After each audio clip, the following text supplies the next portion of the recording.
시청자 여러분 안녕하십니까. 시사토론텐 정병준입니다. 광주의 거의 전 지역 그리고 전남의 17개 시군의 해양 도시가스를 공급하는 해양에너지가 맥쿼리 자산운용에 매각될 것이라고 알려져서 지금 지역사회에 우려가 큽니다. 맥쿼리 자산운용은 광주 제2순환도로를 운영하는 과정에서 너무 많은 이윤을 차지했다 이런 지적을 받고 있고요. 또 이 과정에서 공무원에게 뇌물을 주었다는 의혹도 제기된 적이 있습니다. 이런 회사가 해양에너지를 인수하면 도시가스 요금을 좀 많이 올리지 않겠느냐 이런 걱정들도 있고요. 또 한편에서는 이익을 과도하게 추구하면서 안전관리를 소홀히 하지 않겠느냐 이런 걱정도 있습니다. 일단 오늘 광주시장과 광주시의회 의장이 공동으로 입장문을 발표해서 우려를 표명했고요. 시민단체들은 대책위를 만들어서 활동에 들어갔습니다. 시사토론텐 오늘은 해양에너지 매각 문제 어떻게 해결해야 할지 토론해 보겠습니다. 오늘 토론 함께 해주실 분들 소개해드리겠습니다. 광주시의회 전반기 의장을 지내셨습니다. 시의회 김동찬 의원 나오셨습니다. 네, 안녕하세요. 네. 광주대 도시계획부동산학과 김향집 교수 나오셨습니다. 안녕하십니까. 참여자치 21회 최혜용 정책위원장 나오셨습니다. 안녕하십니까. 안녕하십니까. 김 의원님 오늘 광주시하고 의회가 꽤 좀 바삐 움직이신 것 같습니다. 오후에 그렇습니다. 의장하고 시장 합동 기자 입장문이 발표가 됐는데 오늘 어떤 상황이었습니까? 기본적으로 광주광역시와 의회에서 깊은 우려를 표명했습니다. 해양에너지 그랜루드 지분 100%를 맥쿼리 자산운용사에 매각하려는 그런 움직임을 저희들이 포착하고 그리고 시민단체에서 우려의 목소리가 나온 지는 지금 몇 주가 됐었습니다. 그래서 관련 사실 여부를 맥쿼리와 그리고 해양에너지는 반드시 밝히고 그리고 중요한 것은 도시가스 자체를 사용하는 시민들에게 무엇보다도 중요한 것은 우리 지역에서 성장한 회사이기 때문에 반드시 에너지 기업에 매각해야 된다라는 그러한 입장을 발표를 했었습니다. 이게 사모펀드나 또 뭐 자산운용 이런 회사가 아니고 에너지를 전문으로 하는 기업에 매각했으면 좋겠다 이런 입장을 나오셨죠. 김 의원께서는 오늘 의회에서 5분 발언도 하셨다고요. 아마 김 의원님 5분 발언이 시장이나 의장한테 상당히 영향을 미치지 않았나 이런 생각도 드는데 어떤 내용으로 말씀하셨습니까? 저는 오늘 5분 발언을 통해서 가장 우려했던 것이 다른 어떤 건실한 기업이 아니고 무엇보다도 지금 제2순환도로 어떻게 보면 광주 시민들에게 많은 우려와 근심과 걱정을 줬던 그러한 운영사가 바로 맥쿼리입니다. 그래서 무엇보다도 이 순환도로 운영 과정을 우리 광주 시민들이 잘 알고 있고 또 우리 광주시와 의회가 잘 알고 있기 때문에 어떤 독과점식의 그러한 어떤 운영 시스템이 아마 해양에너지를 통해서 인수를 한다면 재발되지 않을까라는 저희들이 우려를 할 수밖에 없고요. 그리고 가장 중요한 것은 지금 민자 사업, 즉 투자 운영을 통해서 지금 맥쿼리가 막대한 지금 수익을 올리고 있습니다.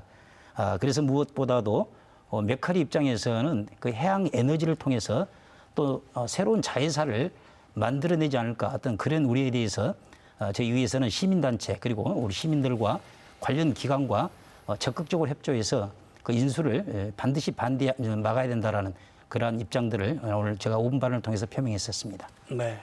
그러셨군요. 예. 최 위원장님, 지금 시민단체들은 대책위 만들었다고요? 어떤 대책위 어떻게 활동해 나가실 생각이십니까?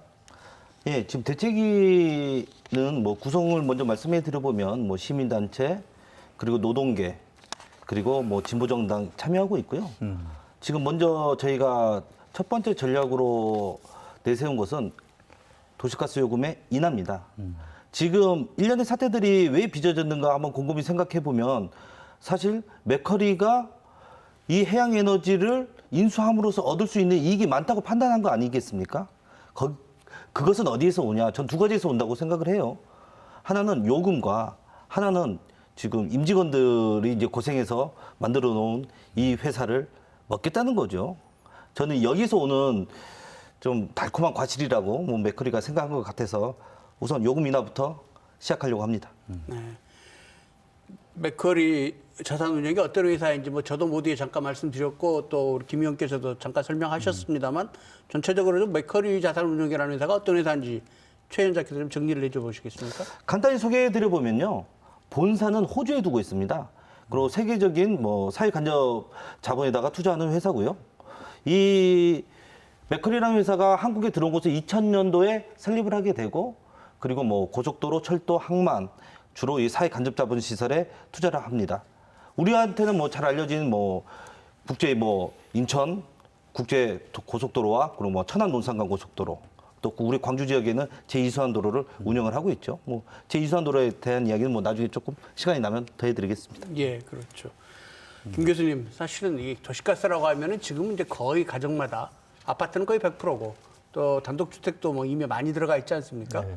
사실은 이제 가정에서 없어서는 안 되는 그런 이제 기본 산업 자본이 됐는데 SOC가 됐는데 이걸 개인 기업이 자산 운용 형태로 가져간다는 거 좀 문제되는 점들이 있겠죠. 네, 맞습니다. 도시가스 기본적으로 이제 사회 기반 시설이면서 도시계획 시설입니다. 그래서 이게 상하수도 전기와 함께 이제 관리되기 때문에 일단 안전이 가장 중요하고요. 안전의 역량을 가지고 있는 회사가 관리하는 게 필요하고 그래서 원래 기반 시설은 정부나 지자체에서 관리하는 게 사실 원칙인데 우리나라에서 이제 1990년대 민간 투자를 유치하기 위해서 이런 부분들을 좀 이제 개방했던 거죠. 근데 이런 기반 시설은 필수성과 공익성을 기반으로 관리되는 공공재이기 때문에 공공관리를 기본으로 해야 되고 효율성을 위해서 민간 투자를 유지하더라도 최소한의 사업성을 전제로 하고 시민 편익이 우선돼야 됩니다. 그래서 민간 기업이 이익 추구의 대상이 되어서는 안 되고 지자체의 엄격한 관리가 선행돼야 합니다. 사실은 맥쿼리라는 회사가 우리나라에 들어온 2000년대 초반이면 우리나라가 사실은 그 외환위기 이후에 상당히 어려움을 겪고 있던 이제 그런 상황에서 외국 자본을 끌어들이는 건데 그렇습니다. 예, 아마 여러 가지 저희들이 이제 국가적으로 또 지방자치단체가 커다란 어떤 자금난에 봉착됐기 때문에 이제 외국 자본을 끌어들였죠. 근데 중요한 것은 이제 외국 자본 자체가 어느 정도 시기가 되면은 차익을 보고 빠져나가고요. 이제 사모펀드를 통해서 국내 자금, 즉 소액 투자들이 모여서 다시 투자를 하는 형태입니다. 그래서 메카리를 다시 한번 설명해 드리면 그동안에는 항만, 철도, 도로 등에 대부분 투자를 했었습니다. 방금 우리 최 위원장께서도 말씀이 있었습니다마는 공항 고속도로라든지 천안 논산 그쪽에 이제 투자했다가 최근에는 폐기물 업체라든지 산업가스, 도시가스 쪽에 지금 투자를 하고 있습니다. 그래서 작년에 여수의 대성산업가스라고 있습니다. 산업용 가스를 공급하는 아주 굴지의 회사인데요.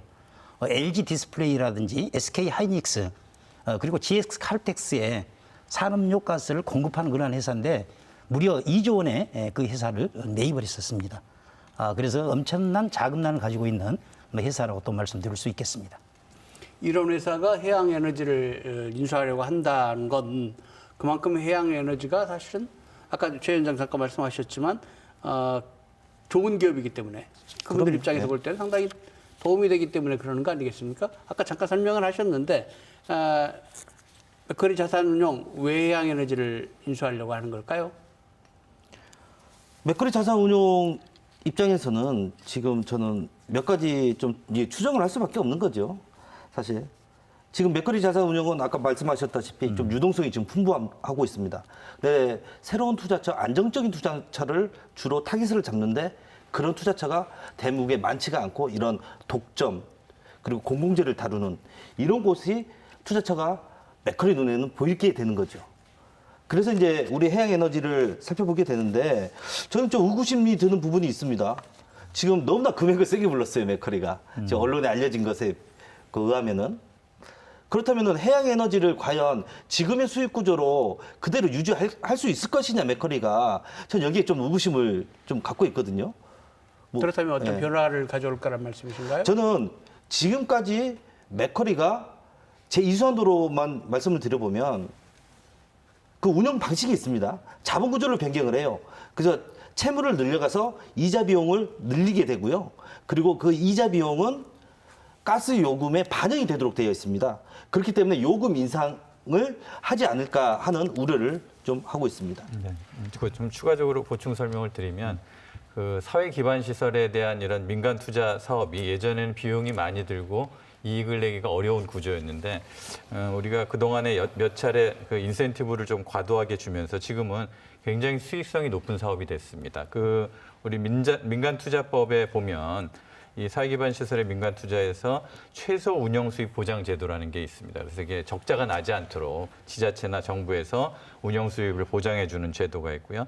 또 30년 동안 되게 장기 운영권을 줍니다. 그러니까 적자가 나지 않으면서 수익이 나는 기간을 30년 동으로 늘려잡다 보니까 수익성이 매우 높은 사업이 됐고, 지금 맥쿼리의 경우처럼 광주 제2선언도로 경우 같은 경우에는 2001년도 개통 이후부터 작년까지 한 3,090억 원 정도의 재정 보전금을 광주시에서 지불한 거죠. 이게 아까 말씀드린 천안 논산 또 인천공항 국제고속공항도로 뭐 이런 부분들이 다 지금 이런 식으로 운영이 되고 있고, 현재 또 해양에너지의 현재 소유주인 사모펀드 글렌우드 PE도 기본적으로 투자 자본이잖아요. 그래서 해양에너지를 장기간 원래 운영하려던 계획이 없던 회사고, 이거를 이제 투자 이익을 위해서 지금 한 2년 반, 3년 만에 지금 매각하는 이런 부분들인데요. 그래서 사회 기반 시설에 대한 민간 투자 사업이 제도가 이제 94년 이때부터 도입이 됐는데, 그때는 이제 적자 규모나 이런 부분들이 상당히 크고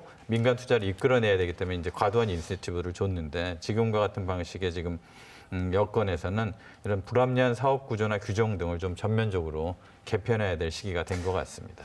제가 참 우려스러운 것은 과연 그 도시가스 요금 인상만으로 그 엄청난 시세 차익, 위험 리스크를 가지고 매입할 수 있겠느냐라고 저도 생각을 해봅니다. 방금 말씀이 있었습니다만은 뭔가 지금 자본 구조 변경이라든지 대단히 이건 죄송스럽습니다. 제가 추측하는 거예요, 지금. 그리고 우회 투자라든지 또는 자회사를 운영한다든지. 사실 지금 이 독과점식으로 현재 운영할 수밖에 없게 돼 있습니다. 경쟁사가 없어요. 그러다 보니까 사실 수익 자체는 크지는 않지만은 그래도 안정적인 운영이 가능하고 리스크를 줄일 수 있기 때문에 나름대로 메리트가 있다 생각하는데, 사실 제가 그 분야의 전문가는 아닙니다만 과연 2천억의 차익을, 시세 차익을 통해서 과연 살 수 있는 그러한 회사인가에 대해서는 저는 좀 더 깊은 고민이 필요하지 않을까 그렇게 생각해 봅니다. 지금 2천억 차익이라고 하시니까 좀 듣고 계신 시청자분들 잘 이해를 못 하실 수도 있을 것 같은데, 네. 지금 예전에 가지고 있던 GS 에너지에서부터 지금 넘어가는 과정을 좀 설명을 할 필요가 있을 것 같습니다. 어떻게 최 위원장님 잠깐 설명해 주실 수 있으시겠어요? 예, 뭐 잠깐 설명해 드려보겠습니다. 저희가 이제 도시가스가 공급된 것은요, 1980년대 초반인데요. 1970년대에 이제 석유 파동이 일어나면서 이제 국가에서는 에너지 다각화에 대한 정책을 피게 됩니다. 그래서 선택했던 것이 도시가스고요. 광주에서 1982년도에 설립이 됩니다. 1980년 중반에 세아제강이라는 회사에 이제 매각을 하게 되고, 세아제강은 2001년까지 운영을 하게 됩니다. 그리고 지금 우리가 알고 있는 GS칼텍스, LG칼텍스였습니다. 당시에는 LG칼텍스에 매각을 하게 되고, 이 LG칼텍스 18년간 운영을 하고 2018년도에 글렌우드에게 매각을 하게 되는 거죠. 그리고 현재에 이르게 된 겁니다. 이렇게 독점적으로 운영되고 있는 이런 그 사회 간접 자본 시설이 뭐 개인 기업이 운영하는 것도 좀 문제입니다만, 전문 기업을 넘어서서 사모펀드나 자산운용회사, 그냥 정말 어떻게 보면 투기 자본 같은 형태의 이런 회사로 넘어간다는 거, 사실은 지켜볼수록 좀 불안한 그런 느낌들이 많이 드는데 말이죠. 방금 말씀 계셨습니다만 거기에 좀 덧붙이면은 GS 에너지가 36년간 가스 사업을 이어오다가 지금 3년 전에 팔았지 않습니까? 저 자료에 의하면은 그랜우드가 인수한 이후 영업이익 2018년도에 165억, 2019년도에 216억, 2020년도에는 225억 원으로 매년 사실 안정적으로 지금 수익을 창출해내고 있습니다. 그래서 아마 그에 따른 어떤 배당이라든지 수익률도 다른 어떤 회사하고 약간의 차이가 있지 않을까 그렇게 생각합니다.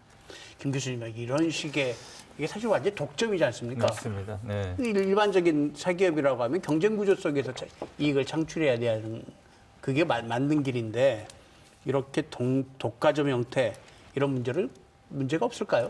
아까 말씀드렸습니다만 이제 90년대 이런 제도들이 만들어지면서 민간 투자를 유치하다 보니까 과도한 인센티브를 줬는데요. 사실은 지금 이루어지고 있는 이런 사업들을 우리가 BTO 사업 또는 뭐 BTL 사업, 민간 투자 방식 여러 가지가 있습니다만, 이 지금 사회 기반 시설에 대한 부분뿐만 아니고 지금 국립대학 같은 경우에는 또 기숙사 같은 경우들도 지금 민간 투자를 유치를 해서 그 기숙사를 운영하고 있습니다. 한꺼번에 이제 많은 재원이 들어가기 때문에. 근데 그렇게 되는 경우에 뭐 전남대도 있습니다만 그 다른 지역의 사례 부산대나 저쪽에 부경대 같은 경우에 그 건설회사에서 이걸 운영하다 보니까 한 학기에 학생들이 부담해야 되는 액수가 뭐 50% 이렇게 증가하는 그런 사례들이 지금 많이 발생하고 있습니다. 그 투자한 회사에서는 그거를 뽑아야 되기 때문에 그래서 이런 부분들의 공공시설을 예전에는 시나 지자체나 국가의 재정 규모가 굉장히 부족했기 때문에 민간 기업의 자금과 기술을 이제 끌어들여서 하는 거였지만 지금 우리나라 경제 규모가 매우 커졌고 시의 재정도 지금 뭐 1년 예산이 6조를 넘기 때문에 이제는 이런 부분들의 사업을 시에서 직접 운영을 하거나 또는 우리 공공기금이나 이런 부분들을 좀 활용해서 공공주도로 가는 방안으로 제도 개선이 지금 필요한 시점이라고 생각이 됩니다. 네. 맥커리 자산 운영에 해양에너지 인수를 놓고 지금 여기저기서 대표적으로 뭐 광주시장이나 광주시 의회 의장부터 나서서 우려를 표명을 하고 있고요. 시민단체 또 시의회 걱정들이 많으신데 그렇지만 또 어떻게 보면 이게 결국은 개인 기업 간의 거래이지 않겠습니까? 이게 사적인 거래인데 이 문제를 어떻게 풀어가야 할까요? 예, 그렇습니다. 지금 어떻게 보면 사기업이라고 볼 수 있고요. 또는 이제 사모펀드이기 때문에 많은 주주들이 있기 때문에 자, 그럼에도 불구하고 공공재 성격을 띠고 있다는 것입니다. 그래서 지금 전기, 수도, 가스 등 공공재 성격을 띠고 있는 기업들에 대해서 사실 현재 법과 제도로는 그분들을 통제하고 규제할 수 있는 것이 한계를 가지고 있습니다. 물론 이제 도시가스, 전기, 그다음 수도 그 인상률에 대해서는 우리 광주광역시에서 물가조정위원회라든지 뭐 다양한 위원회를 통해서 물가 상승률을 반영해서 조정을 하긴 합니다. 그동안 한 5, 6년 동안 동결 시켰습니다. 그렇지만 문제는 이런 공공재를 취급할 때, 사고 팔 때 그 엄청난 시세 차익, 결국은 시간이 지나면서 또 시세 차익 그러면은 우리 공공재 성격의 그러한 회사들이 결국은 시민 부채라든지 고용 안정을 해친다든지 결국은 우리에게 엄청난 피해로 다가옵니다. 그래서 저는 무엇보다도 다시 뭐 질문 있겠습니다만은 이 법과 제도로 반드시 통제를 해야 된다. 인허가 과정 시 그런 과정을 걸쳐야 되지 않을까라고 저는 또 생각하고 있습니다.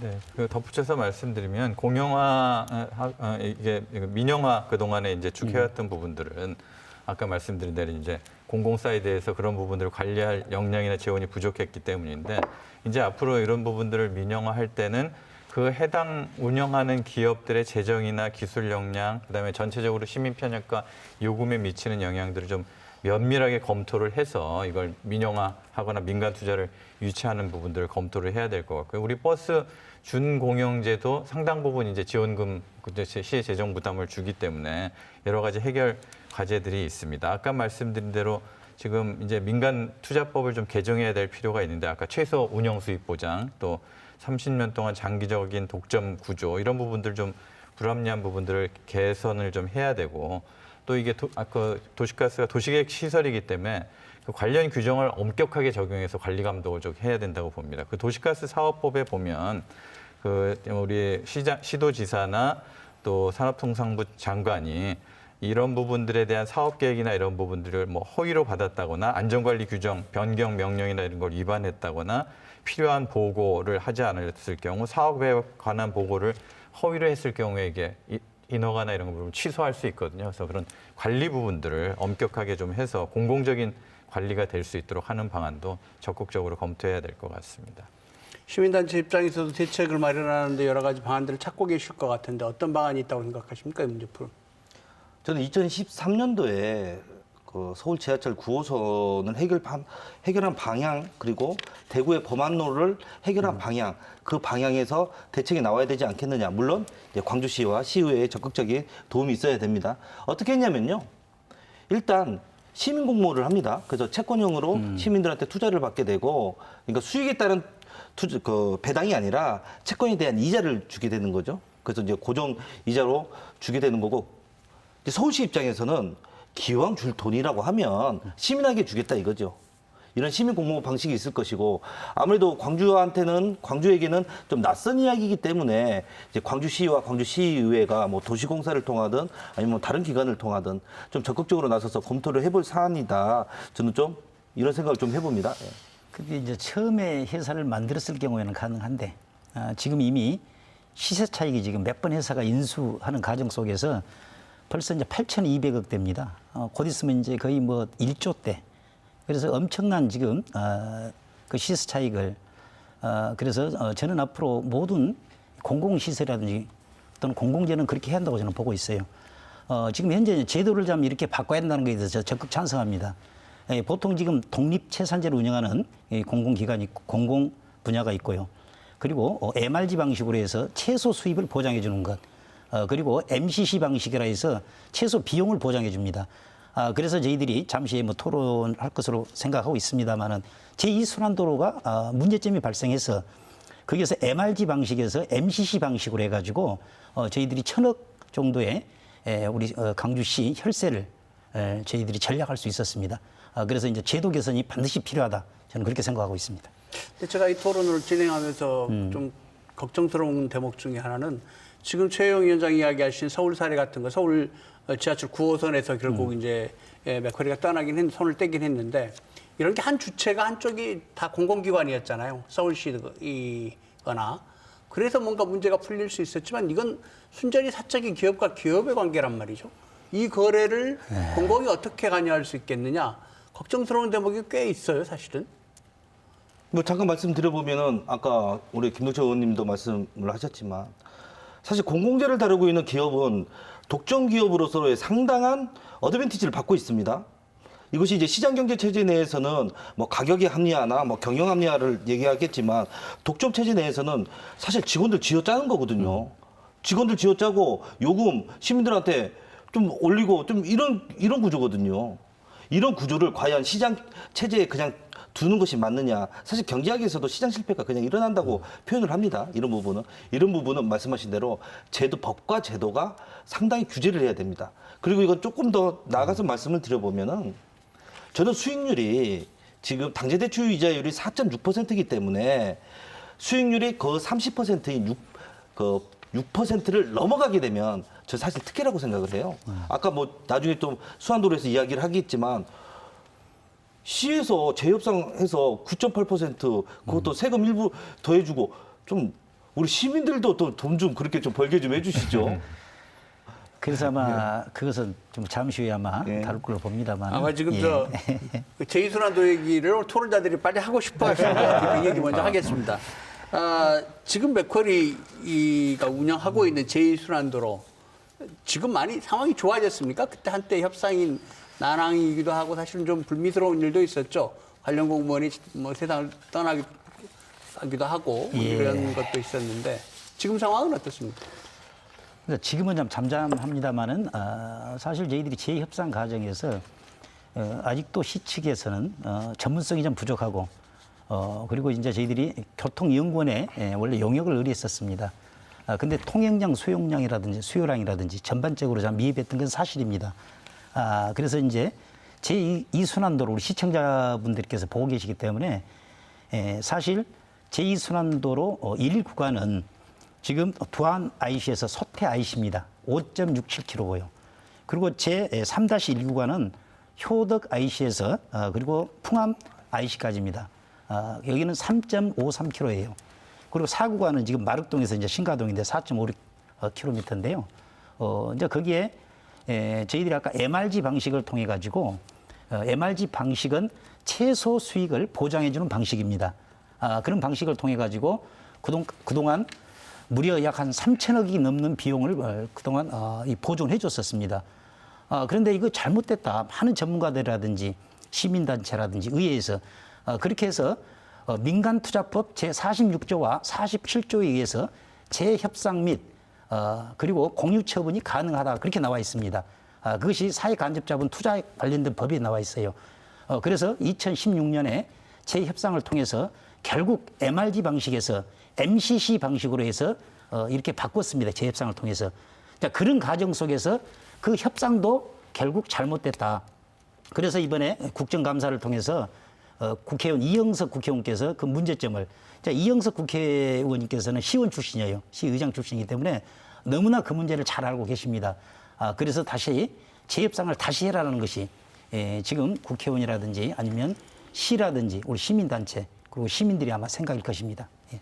아까도 그 앞에서 말씀하셨지만 지금 이 최소 운영 수입 보장제도가 굉장히 사실 어떻게 보면 좀 독소 조항이거든요. 물론 초창기에 90년대에는 이게 대규모로 들어가는 이게 투자 비용이나 이런 부분들 때문에 어느 정도 보장하는 게 필요했었는데 지금은 이제 이런 부분들이 오히려 시의 재정 부담이나 시민들에게 요금 인상의 수단으로 악용되고 있기 때문에 아까 서울시 경우 같은 경우에 9호선 부분을 이제 우리 전 시장님이 이제 행정명령을 발동을 해서 요금 인상 못하게 하고 행정소송으로 이제 대응을 했던 거죠. 그래서 결국은 맥쿼리가 9호선 운영해서 이제 손을 떼게 한 사례들도 있고 또 경상남도 같은 경우는 지금 마산과 창원을 잇는 대교 통행료 인상을 앞두고 우리 이것도 역시 거기도 역시 또 최소 운영 수입 보장 제도로 운영을 되오다가 2017년에 의원님 말씀하신 대로 이제 재구조와 재계약 부분들을 통해서 수입 분할 방식으로 변경을 하고 해서 역시 거기도 재정 부담을 한 1,700억 정도 줄인 이런 사례들이 있었거든요. 그래서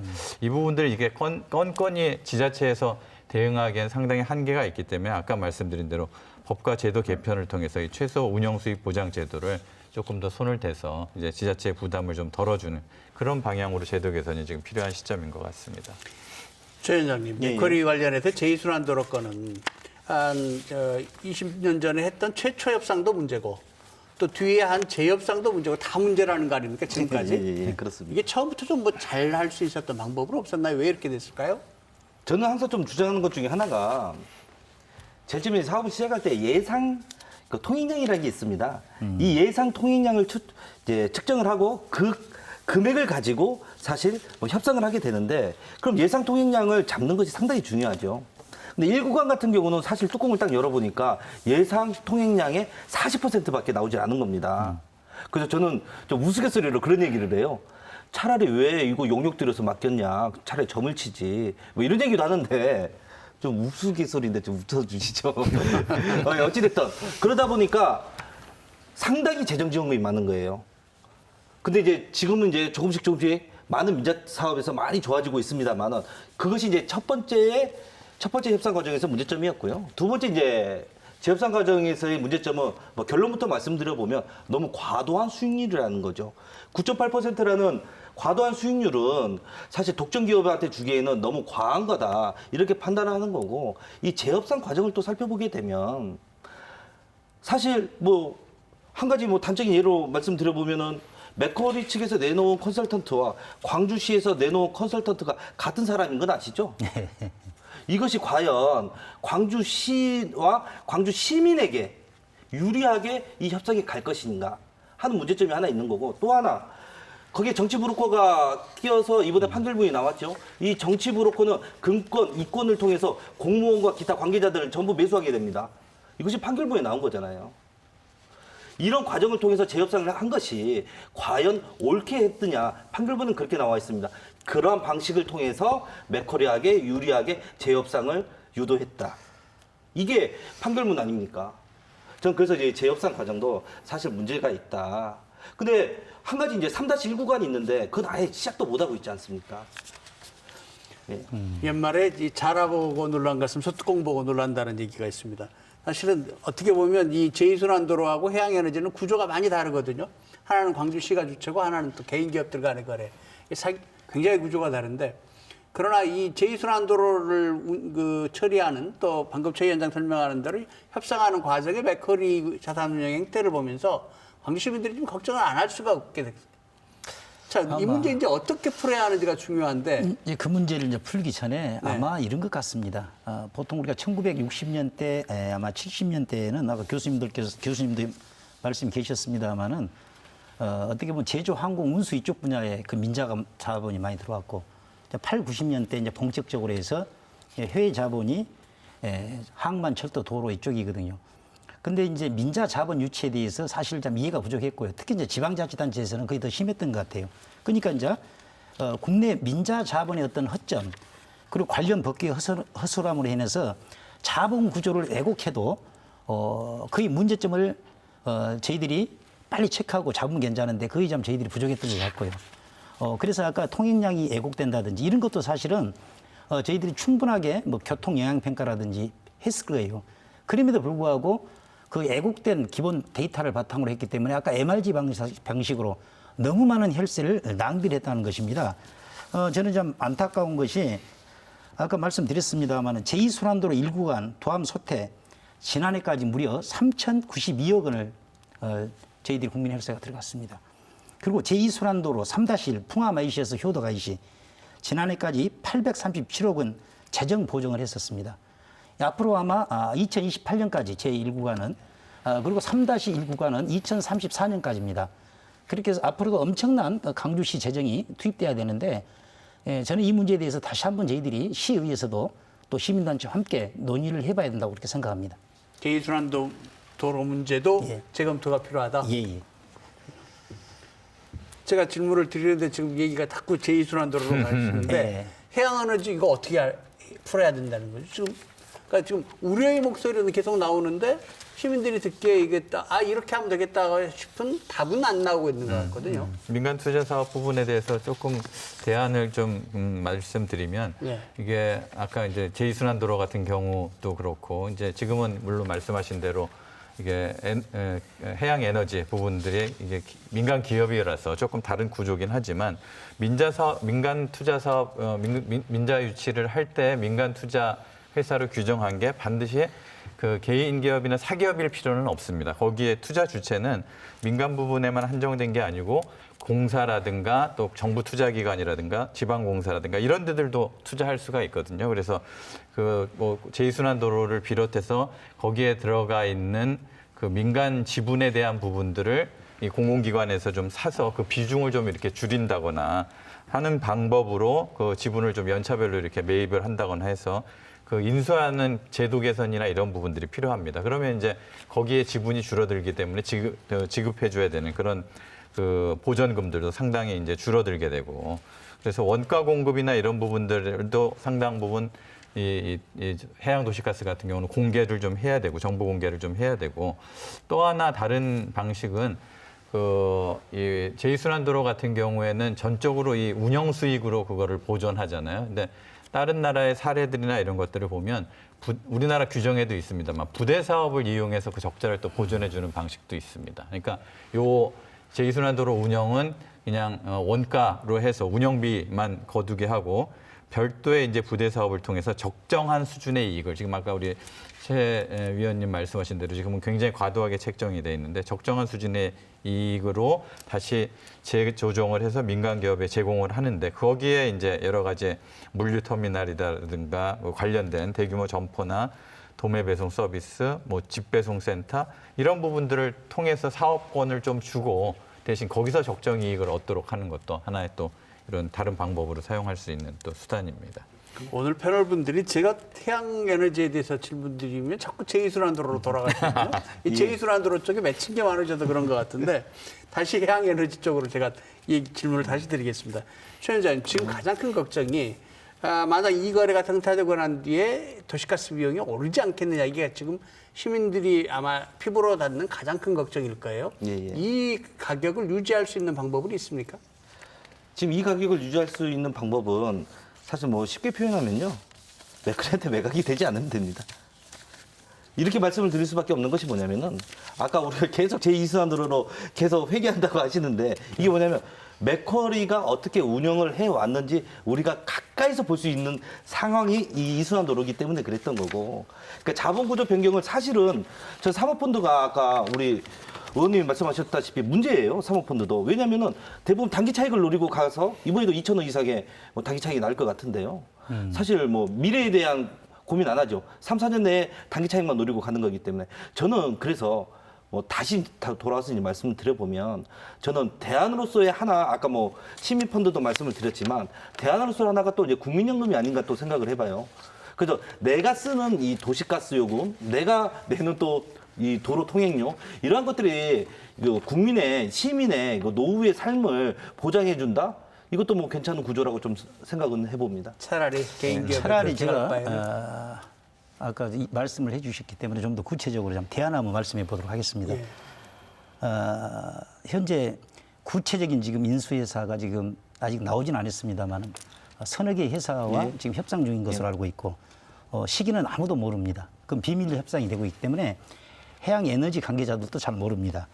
그리고 이제 좀 더 구체성을 가지고 이제 드러날 수 있는 것은 우선 협상 대상자가 결정이 됩니다. 예. 여러 가지 타당성 조사라든지 자금이라든지 어느 정도 지금 시세 차익이라든지 이제 그러면 우선 협상 대상자에 대해서는 반드시 시에 통보를 해야 된다라는 것을 저희들이 아마 시에서 강력하게 이야기할 수 있도록 하겠고요. 그리고 지금 요금 인상 그동안 제 자료에 보면은 그동안 2015년부터 2020년까지 지금 2017년에 한 번 인상이 됐고 거의 다 동결입니다. 그래서 이 문제에 대해서도 물가선정대책위원회라든지 또는 공급 수요 관리, 안전관리를 통해서 강력하게 대처를 하도록 하겠습니다. 대처하고 중요한 것은 지금 산업통상자원부에서 제정한 도시가스회사 공급비용 산정 기준이 있습니다. 이것을 저희들이 그 시의회와 전문가들이 어떤 식으로 지금까지 산정되어 왔는지 그리고 지금 전국의 17개 시도 그리고 도시가스 관련 그러한 기관과 함께 지금부터 본격적으로 저희들이 한번 검토를 한번 해보겠습니다. 이외에 저희들이 할 수 있는 것은 사기업입니다. 그래서 현재 법과 제도가 새로 지금 입법화되지 않고서는 어떤 방법이 없습니다. 현재는. 법과 제도를 바꿔야 한다. 예. 그럼 어떤 법을 어떻게 바꿔야 합니까? 아까 뭐 통상부에서 예를 들어서 아니면은 뭐 국토부라든지 이제 관련 아니면 기재부라든지 또는 해당 어떤 기관에서 이 공공재를 취급하는 어떤 사기업일지라도 공공재를 전기, 가스, 그다음 수도라든지 어떻게 보면 시민들과 국민들의 어떤 경제와 또는 생활 환경에 아주 밀접한 관계를 갖고 있는 공공재에 관해서는 반드시 국가 아니면은 규모에 따라서 지방자치단체의 인허가를 받도록 그것을 법으로 아예 규정을 해놔야 된다. 저는 그렇게 말씀드릴 수 있겠습니다. 아쉽기는 3년 전에 이 GS 에너지에서 상호펀드를 넘어갈 때 그 즈음에 시가 왜 적절하게 대처하지 못했는지 지금 너무 사실은 비용도 많이 들게 생겼고요. 대처를 하자고 해도 여러 가지 걱정스러운 대목이 많은데 광주시가 그동안에 좀 태도가 분명하지 않았던 거 아닌가 이런 생각도 좀 듭니다. 사실은 저희가 이 프로그램 때문에 지난주에 광주시에 함께 토론을 좀 했으면 좋겠다 요청을 했는데 그때까지만 해도 광주시가 정확하게 입장을 못 정하고 있더라고요. 예, 그래서 제가 오늘 또 5분 발언을 통해서 담당 공무원들에게 이 문제에 대한 정확한 입장을 밝혀라. 그리고 지금 대안을 제시해라. 그리고 어떤 단순한 현재 규정 외에 새로운 예를 들어서 저희들이 법을 보완할 것 같으면은 대안을 좀 제시해서 중앙정부라든지 우리 지방자치단체에서 할 수 있는 방법들을 최대한 모색해 달라라 해서 아마 지금 분주하게 아마 움직이고 있을 겁니다. 그래서 저희들 의회에서도 적극적으로 대처하도록 하겠습니다. 네. 내일 대책위가 시청 앞에 가서 기자회견을 하신다고 하는데 네. 내일 하시겠지만 오늘 내용 좀 잠깐 공개해 주실 수 있을까요? 제가 허락을 안 받고 와가지고 조금 그렇게 한데요. 우선 말씀을 좀 드려보면 광주시의회와 광주시가 오늘 입장 발표를 했지 않습니까? 그거보다 내가 더 진보적으로 나가서 저희와 함께 하자고 말씀을 좀 드릴 거고요. 그리고 일단은 뭐 요금 인하는 아까 말씀드렸다시피 좀 요청을 좀 할 것입니다. 사실 그 내용 중에 하나가 뭐냐면은 이런 공공재 또 뭐 가스나 전기나 이런 것을 민간에다 맡겨놓는다면 작년에 그 미국의 텍사스 주가 한 3천만 명이 좀 피해를 봤어요. 그래서 한 500만 명이 정전이 일어났고 뭐 요금표를 딱 보니까 막 700만 원, 막 1000만 원, 뭐 뉴스에서도 반영됐던 얘기죠. 뭐 이런 것들이 사실 민간으로 민영화되면 이러한 문제들이 생기는 거죠. 우리 이런 것들을 광주시와 광주시의회 그리고 시민단체, 우리 시민들과 함께 좀 함께 하자는 그런 이야기를 할 것입니다. 네, 그렇게 하겠습니다. 결국은 해양에너지를 공영화해야 된다라는 얘기로 들리는데 그게 현실적으로 가능한가요? 아니면 공영회사를 하나 세워서 지금의 해양에너지하고 경쟁시키는 구조 같은 것들도 상상해 볼 수 있을까요? 어떻게 보십니까? 그런데 이제 새로운 지금 회사를 만들어낸다든지 결국은 이제 어떻게 보면 자본이죠. 지금 지방자치단체에서는 정부 보조를 통해 하지 않고서는 정말 어떤 출연 출자 기간 자체도 어렵습니다. 지원받지 않으면.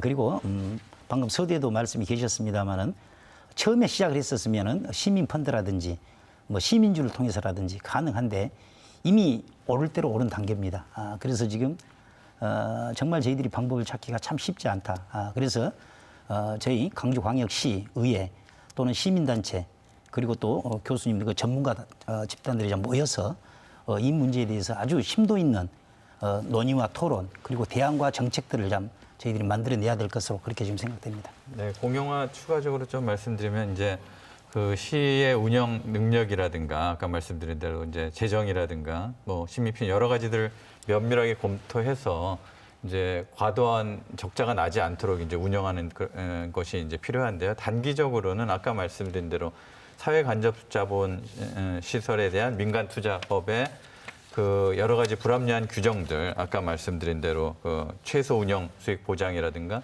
30년간의 장기적인 독점적 구조라든가 그다음에 사업의 자본 투자 구조나 내부 구조를 그 협약 맺을 때 이후에 이렇게 막 마음대로 바꾼다든가 하는 부분들을 못하도록 좀 조정을 하고 민간 투자 사업이 이게 30년 동안 협약에 의해서 그냥 그대로 가는 게 아니고 10년 단위로 좀 재평가를 한다거나 재계약을 좀 할 수 있도록 10년 단위로 평가해서 그 평가 결과를 가지고 좀 다시 연장한다거나 하는 갱신을 좀 허용하는 실시협약서 갱신을 좀 허용하는 그런 방식의 지금 제도 개선이 지금 필요한 시점이라고 생각이 됩니다.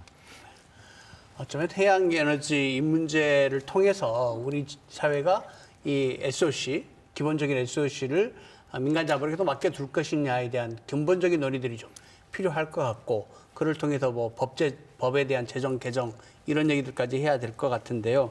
앞으로 우리가 각 분야에서 어떻게 해야 될 것인지 오늘 참여하신 분들 마지막으로 한마디씩 듣고 이 토론 오늘 정리하도록 하겠습니다. 먼저 최영 위원장부터 얘기해 주시겠습니까? 예, 저는 처음부터 말씀을 드렸는데 좀 아쉬운 게 있죠. 3년 전만 해도 사실 이 문제를 우리가 3년 전에 의원님하고 만나서 허심탄회하게 이야기를 했으면 시민주나 시민공모주나 기타 방법이 나왔을 거라고 생각합니다. 왜냐하면 그 배당률이 그렇게 해서 받으면 배당률이 사실은 이자율보다 높기 때문에 많은 투자도 받을 수 있었을 것이고 저는 대한민국이 지금은 민영화를 넘어서 시민 자산화까지 저는 고민을 해야 된다고 생각을 하는 거고 그러한 시민 자산을 통해서 일어나는 배당이 꼭 경제 선순환이 일어나서 대한민국이 앞으로 나아갈 방향이다. 저는 그렇게 말씀드리고 이 방송을 보고 계시는 많은 유정자 여러분들한테도 그러한 고민을 좀 해주십사 하고 부탁을 한번 드려봅니다. 네. 네, 이렇게 민영화되기 시작한 게 사실은 이제 90년대 영국의 우리 자유당 정부, 보수당 정부가 들어서면서 이제 적자나던 국유 기업이라든가 이런 부분들을 대거 이제 민영화하면서 전 세계적으로 이런 부분들에 대한 민영화 사업이나 민간 투자 사업이 이제 퍼졌거든요. 그래서 선진국 같은 경우에는 우리 민간 투자에 대한 이런 노하우나 금융 조달 기법들이 굉장히 이제 발달이 돼 왔고 그래서 그런 부분들이 지금 이제 맥쿼리 같은 데가 들어와서 우리나라 시장을 장악을 하고 인프라나 이런 부분들을 지금 굉장히 큰 이익을 올리고 있는 거죠. 그래서 우리나라도 이런 부분들에 그 아까 우리 최영 우리 위원님 얘기하셨지만 국민연금이라든가 정부 투자기관들에서 이런 부분들의 역량을 갖추고 전문 인력들을 좀 키워서 공공 투자를 확대해서 사회 기반 시설 부분들을 외국 자본에만 맡길 게 아니고 우리 기업이나 우리 또 노하우로 우리 투자 역량을 좀 키울 필요들도 있고 아까 또 우리 김 의원님 말씀하신 대로 사회 간접 자본이나 이 부분들이 공공시설이기 때문에 우리의 전문 관리 기관이나 이런 부분들을 좀 지자체 또 정부 차원에서 육성하는 그런 부분들의 노력과 제도 개선도 필요하다고 생각이 됩니다. 네. 김 의원님 마지막으로 말씀하시기 전에 일단 네. 궁금한 게 있어서요. 하나 더. 예. 지금 광주시하고 시의회, 특히 광주시가 어떤 방안들을 어떻게 찾고 있습니까? 지금 광주시에서 그래서 지금 저희들이 오늘도 그러고 그 이전에도 지금 좀 더 구체적인 방법들을 저희들이 대안을 좀 내놔라라고 했을 때 현재 광주시의 대안은 아까 물가 대책위원회라든지 그리고 지금 안전 그리고 여러 가지 어떤 점검을 통해 가지고 그 외에는 지금 방법이 없다고 합니다. 그러나 이제 저는 기본적으로 우리 시의회, 그다음 시민단체, 그리고 아까 전문가 집단들이 이 문제에 대해서 문제의식을 가지고 지금이라도 이제 대책회의를 구성해야 한다고 봅니다. 그리고 이제 마지막으로 이 방송을 통해서 드리고 싶은 말씀은 지금 우리 광주는 투자하기 좋은 환경입니다. 또 국내 기업들도 혹시 이 방송을 보시면 우리 광주는 AI 인공지능이라든지 그다음 GGM, 광주행 일자리, 그리고 나주 혁신도시 에너지단지 그래서 투자하기 좋은 환경을 지금 가지고 있습니다. 기업하기 좋은 환경을 가지고 있습니다.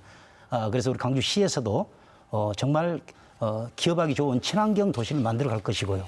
저희 의회에서도 이 법과 제도로 정말 기업하기 좋은, 투자하기 좋은 그런 기업을 만들 수 있도록 저희들이 만들어 가도록 하겠습니다. 네, 기업하기 좋은 도시 만드시겠다는 얘기까지 하셨는데 예. 마지막으로 SOC 부분 예. 어떻게 공공성을 넓혀갈 것인지 말씀해 주시고 오늘 토론 정리하겠습니다. 사실은 이제 SOC 분야에 대해서는 아까 제가 서두에도 말씀을 드렸습니다만은 정말 이 법과 제도 아니고는 기존의 방식으로는 정말 허술한 점이 너무 많습니다. 그래서 이제 우리 강주시도 그렇지만은 전국의 17개 시도 지방자치단체에서 이 공무원 사회에 좀 전문가를 양성해야 된다. 물론 외부 기관의 위탁하고 용역을 통해서 하지만 예를 들어서 공무원 스스로가 좀 전문성을 가지고 있지 않으면 결국은 즉 브로커라든지 다양한 방법으로 지금 매수당할 수도 있기 때문에 저는 공무원들의 역량 강화가 꽤 중요하다고 저는 그렇게 생각하고 있습니다.